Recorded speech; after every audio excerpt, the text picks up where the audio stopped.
4च दिवसापूर्वी मी एक ट्विट केलं होतं आणि त्या ट्विटमध्ये मी माझ्या मनातल्या काही शंका उपस्थित केल्या होत्या की पुण्याच्या त्या भीषण अपघातात जिच्यात 2 अतिशय जवान अशा मुलांनी त्यांचे प्राण गमावले होते आणि ज्याच्यात आपण बघितलं की सगळी पोलीस यंत्रणा ही एका श्रीमंत कुटुंबासाठी काम करत होती.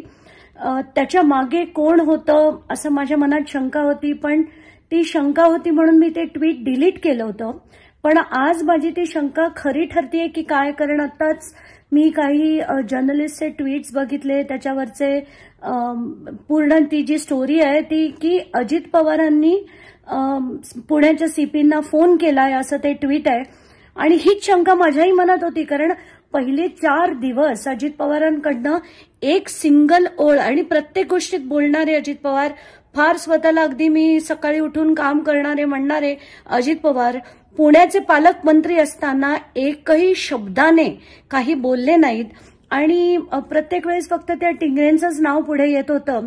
याच्यावर टिंगरेसाठी काही मला नाही वाटत पुण्याचे सीपी असं काही करू शकतील. पण हा जो सगळी सारवासारव चालली होती ती कोणामुळे चालली होती हा पहिला प्रश्न. माझा सरळ विचारणा आहे सीपी पोलीस पुण्याच्या की त्यांनी तात्काळ याच्यावर क्लॅरिफिकेशन द्यावं. जर अजित पवारांनी त्यांना फोन केला होता की नाही हे सांगावं. केला नसेल तर उत्तम, पण केला असेल तर अजित पवारांचा ताबडतोब आज राजीनामा घेतलाच पाहिजे. सीएमनी त्यांच्याकडनं राजीनाम्याची मागणी केली पाहिजे आणि फडणवीसांनी सुद्धा त्या अजित पवारांकडनं राजीनामा घेतला पाहिजे. This is something that I demand की सीपी पोलिसने ताबडतोब क्लॅरिफिकेशन याच्यावर दिलं पाहिजे.